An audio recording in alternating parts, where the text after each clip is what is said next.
These people were workers once. Day upon day I observed them at the plough, gashing open the obdurate earth with iron, breaking the brittle stone to build the sheep pen. Their minds persistent as siege engines, their bodies resilient as leather.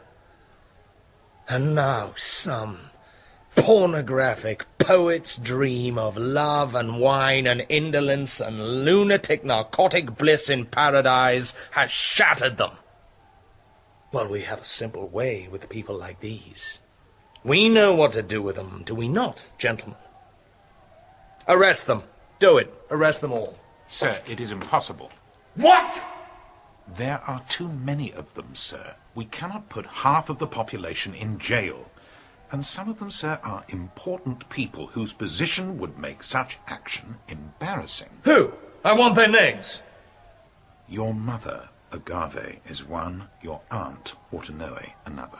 Sir, other people are saying it's all right. It's all right if they're doing it. They are women. They can be ignored. There is another, sir. I regret to inform you, his place, his distinctions, too high to be ignored. Who? The old king, sir, Cadmus, your grandfather. Nonsense, you are wrong. Sir, it gives me no pleasure to report it, but I swear it is true, sir. I have seen it for myself. A man of 80, sir, dressed in a woman's robes, his white hair garlanded with flowers. When I was a child, I fed dotingly from his hand. Wherever he led, I followed, cleaving to his command. Other than its will, a child so young has no force of its own. This Cadmus knew, and would not then spare any weakness in me. By this rough school he put iron into my soul. So at 20 I was judged ready to assume the absolute authority of a king. He put the crown upon my head and knelt and kissed this ring. What influence or what charm has induced him to betray me? Sir, there is a name upon every tongue, a name you have forbidden. Yes. Tiresias, the voice. I should have predicted this.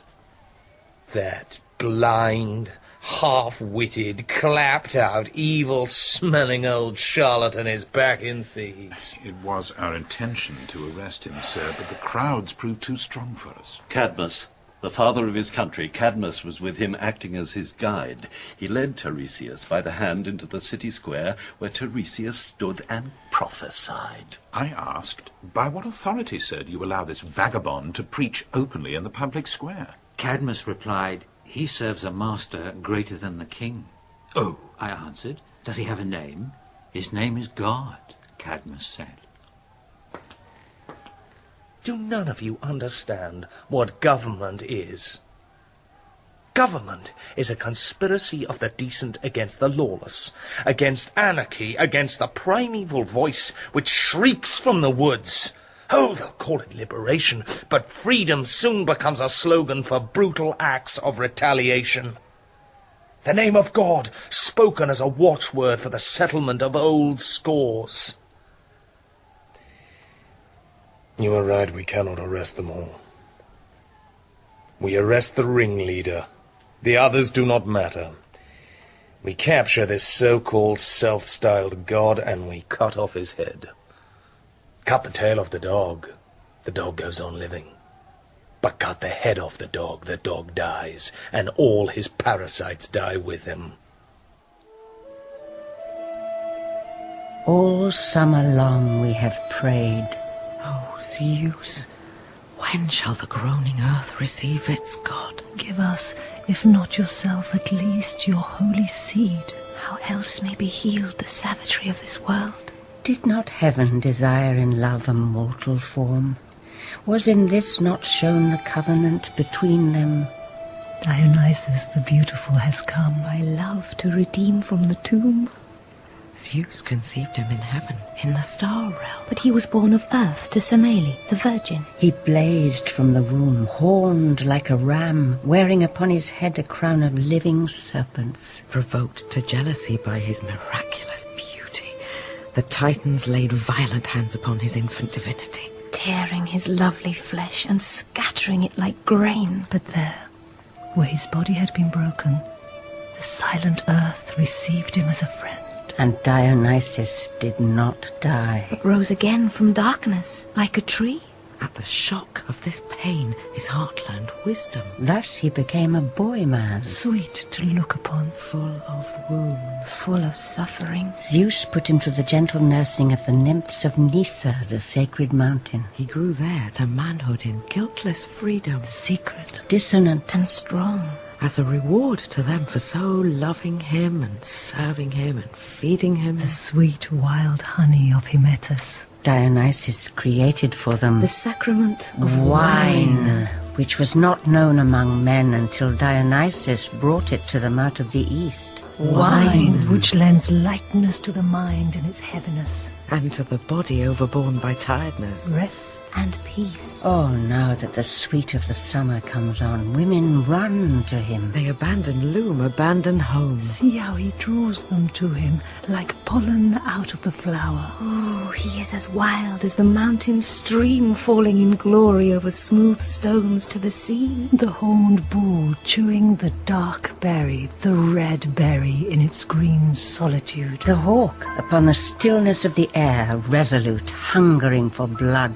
To old men bending at their burden, weary of work, look. He will bring an end to the harsh, unyielding labour of their days. Here, in the consolation of the vine, they hear again Voices under stone. Laughter in the deep wood. The long-looked-for promises of boyhood. Rejoice, we have seen them everywhere, these signs of the gods' glad magic.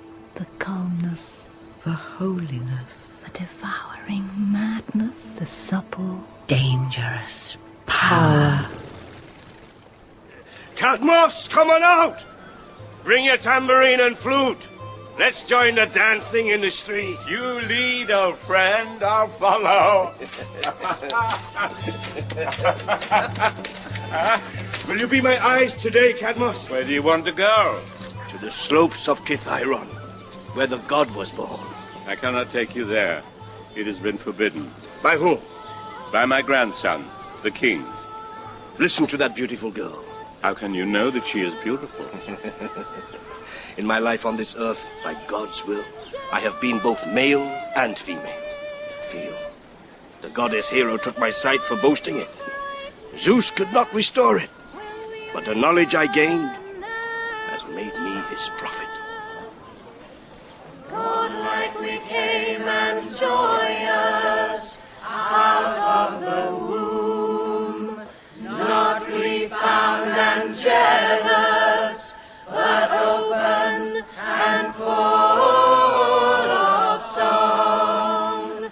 Not to clay or worm do we belong, but to a realm of angelic bliss. To the blinding brightness will we return at last. Declare the day perpetual holiday. The soldiers are gone. This is the lovers' time. Oh, Agave, oh, beautiful one, mother of the king, come with us and dance with us. Be light and footloose and joyous and carefree. Sisters, brothers, you know well how I long to come at your call.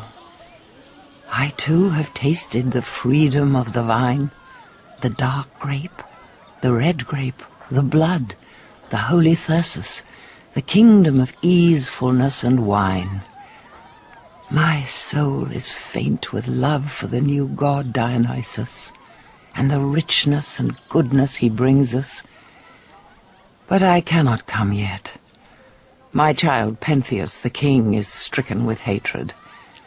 I cannot come before I have tried, one final time, to warn him, to persuade him to see sense.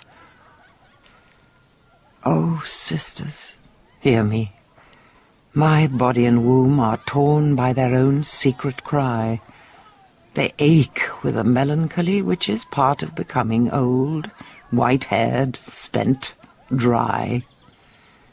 This you also know is true, that life is not light or sweet, but bitter with private sorrow, that we labor from our youth for truth and fullness and happiness, but struggle and strain to no purpose. In this, Dionysus our Lord has heard us and walked with us. He has seen with what pain our hopes are cast down. Oh, the promise of release from this is like honey, like nakedness. Let the one who pities our tears receive us at the last with beauty and gentleness, and purge us of all fear.